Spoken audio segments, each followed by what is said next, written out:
Hello students, मैं हूँ शमा कुंद्रा। आप देख रहे हैं मेरा यूट्यूब चैनल। बहुत सारे स्टूडेंट्स की डिमांड थी कि ये वाले क्वेश्चन का सॉल्यूशन समझाया जाए। तो सभी स्टूडेंट्स की डिमांड के ऊपर मैं आज आपको ये क्वेश्चन करवाने जा रही हूँ। इसकी स्टेटमेंट है, prove that G equal to G set आपको एक गिवन है 1 2 3 4 5 6 इज फाइनाइट अबिलियन ग्रुप। हमें प्रूफ करना है कि ये जो ग्रुप है ये फाइनाइट अबिलियन ग्रुप है। इसका ऑर्डर 6 है क्योंकि ठीक है। अंडर मल्टीप्लीकेशन मॉडुलो 7 जी सेट गिवन है और ऑपरेशन कौन सा गिवन है आपको, मल्टीप्लीकेशन मॉडुलो 7। तो इसका सॉल्यूशन देखते हैं। जी सेट हमें गिवन है और ऑपरेशन हमें गिवन है multiplication modulo 7। Consider the multiplication modulo table. तो हमें ये पता है कि a मल्टीप्लीकेशन मॉडुलो 7b, इसका क्या फॉर्मूला था, remainder when a into B is divided by 7। इस फॉर्मूले की हेल्प से सबसे पहला स्टेप होता है जब भी मॉडुलो मल्टीप्लीकेशन मॉडुलो हो या एडिशन मॉडुलो हो, और हमें सबसे पहले एक कंपोजिशन टेबल बनाना होता है। कंपोजिशन टेबल बनाने के लिए यहाँ पे मल्टीप्लिकेशन मॉडुलो 7 है तो मल्टीप्लाई और 7 हम लिख देंगे, मल्टीप्लिकेशन मॉडुलो 7 का सिंबल। जो भी जी के एलिमेंट्स होते हैं वो हमें एक बार इस साइड लिखने होते हैं और एक बार हमें सारे के सारे इस साइड लिखने होते हैं। ठीक है। जी में आपको 1 से लेके 6 तक एलिमेंट्स थे, 1 से लेके 6 तक इधर आ गया, 1 से लेके 6 तक यहाँ आ गया। तो अब यहाँ पे जो एलिमेंट लिखने होते हैं वो हमने कैसे लिखने होते हैं, ध्यान से सीखना। इस 1 को इस 1 से मल्टीप्लाई करो, इन दोनों को मल्टीप्लाई करो, 7 से डिवाइड करो, जो भी रिमाइंडर आए वो हम यहाँ पे लिखेंगे। अगर तो नंबर मॉडुलो 7 में 7 से कम है तो रिमाइंडर वही का सेम आएगा। तो इसलिए 1 का 1, 2 का 2, 3 का 3, 4 का 4, 5 का 5, 6 का 6 लिख दिया। 2 इंटू 1 2, 7 से छोटा है, यहाँ पे हमने 2 लिख दिया। 2 इंटू 2 4, 7 से छोटा है, यहाँ हमने 4 लिख दिया। 2 इंटू 3 6, 7 से छोटा है, हमने यहाँ पे लिख दिया। 2 इंटू 4 8। अब आप देखोगे अगर आप 8 को 7 के साथ डिवाइड करो, 7 1 जा 7, रिमाइंडर आया 1। ये जो रिमाइंडर आया ये मॉडुलो 7 की वैल्यू होती है। ठीक है। तो 1 आया तो यहाँ मैंने क्या लिख दिया, 1। ये वाला सेम 1 मैंने जो आया यहाँ पे लिख दिया। ठीक है। उसके बाद 2 इंटू 5 10। ठीक है। 10 को आप 7 के साथ डिवाइड करोगे, आप चेक कर लेना, रिमाइंडर 3 आएगा।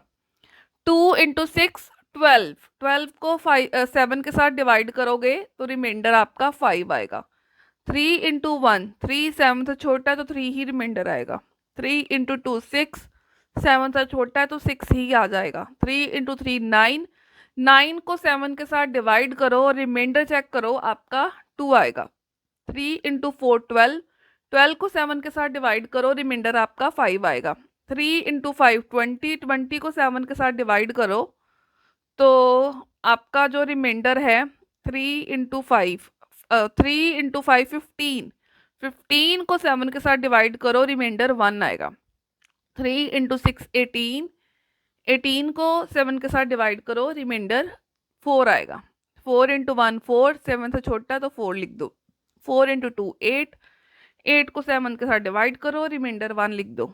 4 इंटू 3 12, 12 को 7 के साथ डिवाइड करो तो रिमाइंडर आपका 5 आएगा। 4 इंटू 4 16, 16 को 7 के साथ डिवाइड करो, रिमाइंडर 2 आएगा। 4 इंटू 5 20, 20 को 7 के साथ डिवाइड करो, रिमाइंडर 6 आएगा।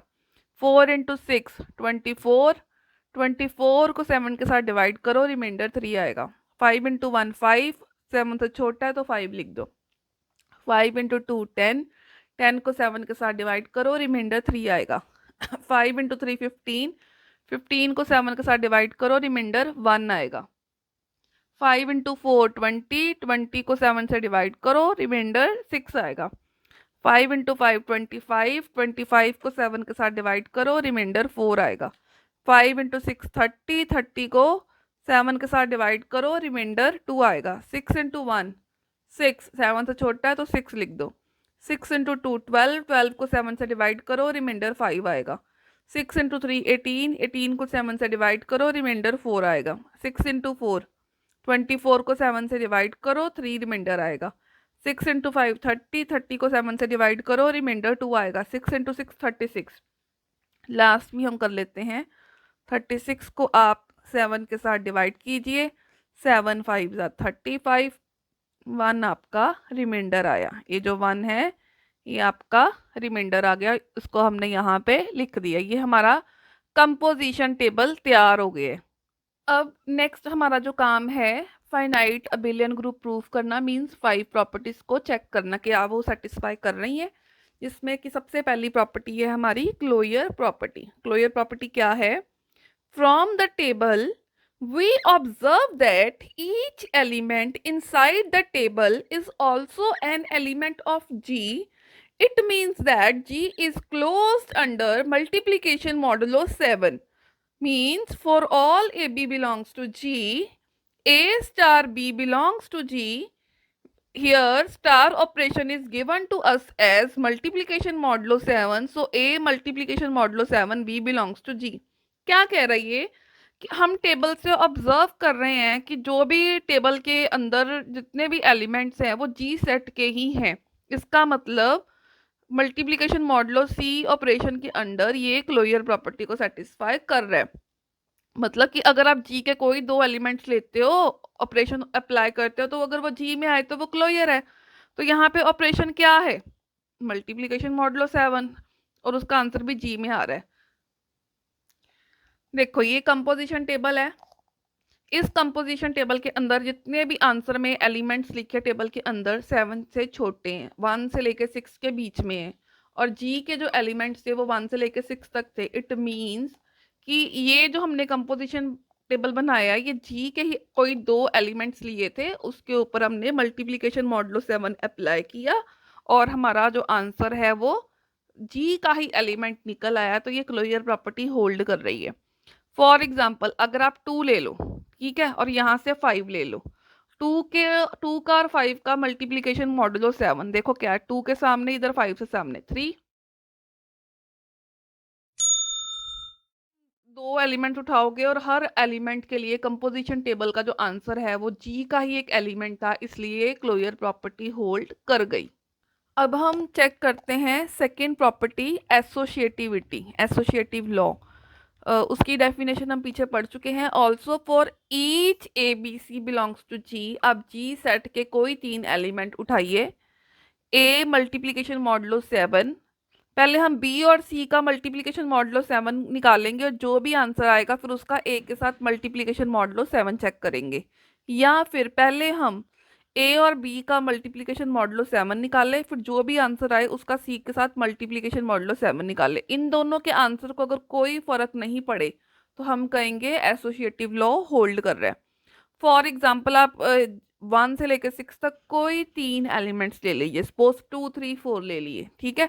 तो 2 मल्टीप्लिकेशन मॉडुलो 7, 2 विद 3, फिर मल्टीप्लिकेशन मॉडुलो 7 विद 4। पहले आप इन पे मल्टीप्लिकेशन मॉडुलो 7 लगाओगे या फिर पहले आप 3 और 4 पे लगाओगे। चेक करते हैं 2 और 3 का मल्टीप्लिकेशन मॉडुलो 7 का क्या आंसर है। इसके लिए हमें कंपोजिशन टेबल देखना पड़ेगा। 2 इस साइड से देखेंगे, 3 हम इस साइड से देखेंगे। 2 और 3 के मल्टीप्लिकेशन मॉडुलो का आंसर है मल्टीप्लिकेशन मॉडुलो 7 का 6। इसकी जगह पे हम लिख देंगे 6, ठीक है। अब जो इसका आंसर आया है उसका हमने मल्टीप्लिकेशन मॉडुलो 7 निकालना है विद 4। अब 6 और 4 का आंसर कंपोजिशन टेबल में देखेंगे। 6 हम इस साइड से देखेंगे, ये 6, 4 हम इस साइड से देखेंगे, 4, 4 के सामने 6 के पैरेलल क्या वैल्यू आ रही है हमारी 3। ये सॉल्व करके हमारे पास 3 आ गई। अब हम राइट हैंड साइड सॉल्व करते हैं। पहले हम 3 और 4 का मल्टीप्लिकेशन मॉडुलो 7 कंपोजिशन टेबल में आंसर देखेंगे। 3 और 4 का, 3 हम इस साइड से देखेंगे, 4 हम इस साइड से देखेंगे। 3 के पैरेलल 4 के पैरेलल क्या आ रहा है हमारे पास 5, तो हमने यहाँ पे लिख दिया 5।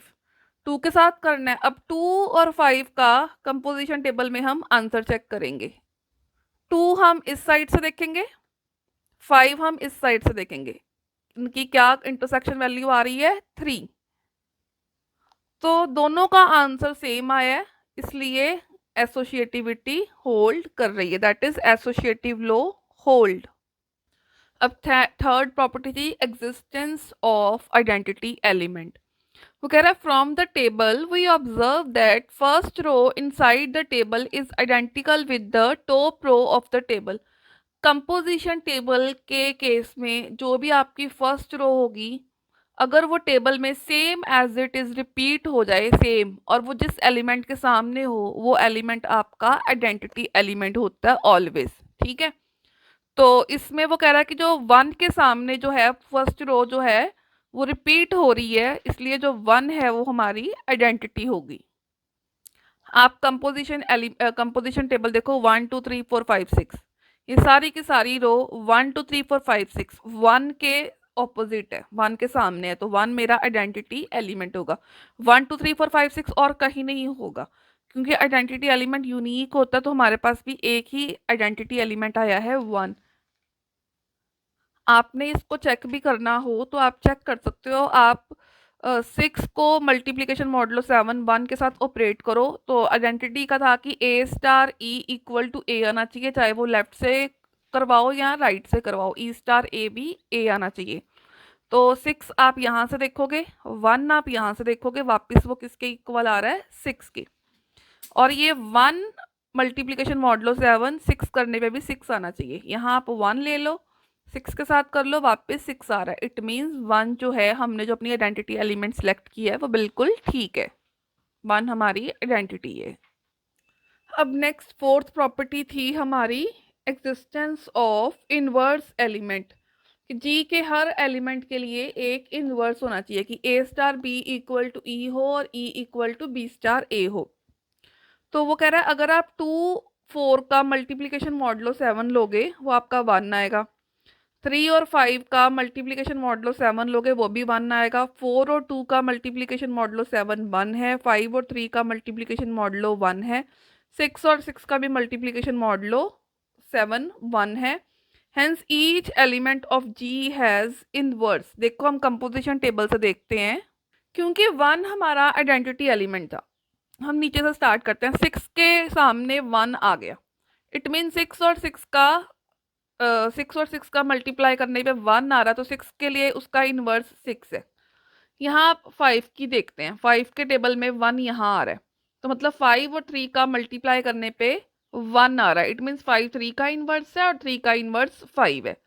अगर आप 4 के सामने 1 यहाँ आ रहा है, तो 4 और 2 का मल्टीप्लिकेशन मॉडुलो 7 करने पे 1 आ रहा है, इसका मीनिंग 4 2 का इनवर्स है, 2 4 का इनवर्स है। 3 के सामने 1 यहाँ आ रहा है, तो 3 मल्टीप्लिकेशन मॉडुलो 7 कितना आ गया 1। 2 के सामने 1 यहाँ आ रहा है, मतलब हर रो में एक एक 1 जरूर होगा।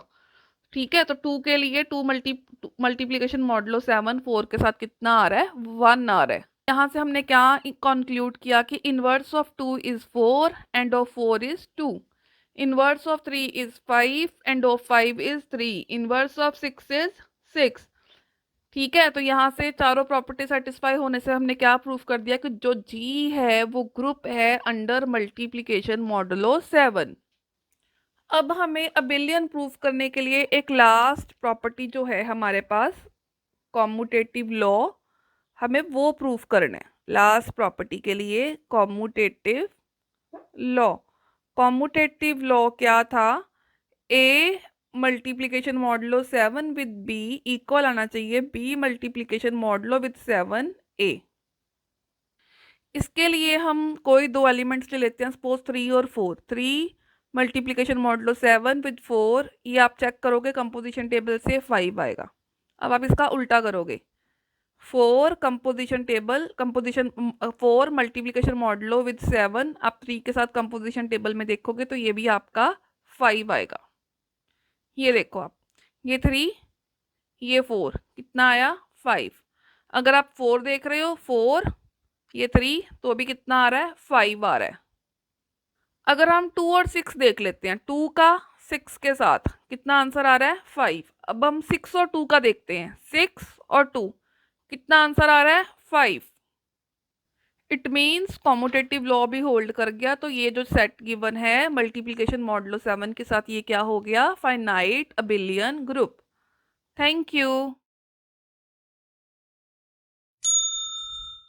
तो इस क्वेश्चन में हमने ये कंक्लूड किया कि अगर फर्स्ट ग्रुप के जो एलिमेंट्स हैं 1 2 3 4 5 6, अगर देखो वो फर्स्ट कॉलम के साथ सेम आ रहे हैं कॉलम नंबर 1 के साथ, तो ये जो एलिमेंट होगा वो हमारा आइडेंटिटी एलिमेंट होगा।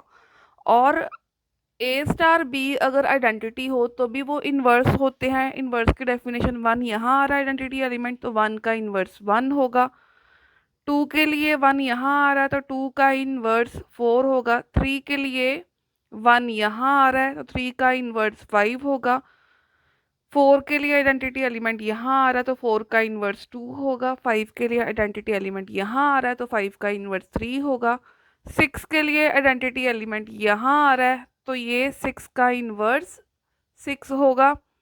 और एक चीज़, अगर आप इस डायगोनल के कॉरेस्पॉन्डिंग एलिमेंट्स देखो सिमेट्रिकल है, देखो इधर 2 3 4 5 6, इधर 2 3 4 5 6, 4 के साथ 6 1 3 5 6 1 3 5, ये सिमेट्रिकल है।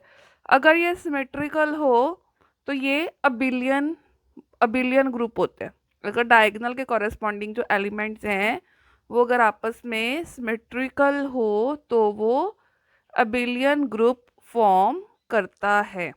और आइडेंटिटी एलिमेंट या तो रो सेम हो या फिर कौन सी कॉलम के सारे एलिमेंट्स जो हैं वो जी ग्रुप के साथ आपके सेम आ रहे हैं। तो इस तरीके से भी हम आइडेंटिटी एलिमेंट, इन्वर्स एलिमेंट या फिर वो अबिलियन है, ये चीज़ हम देख सकते हैं। Thank you.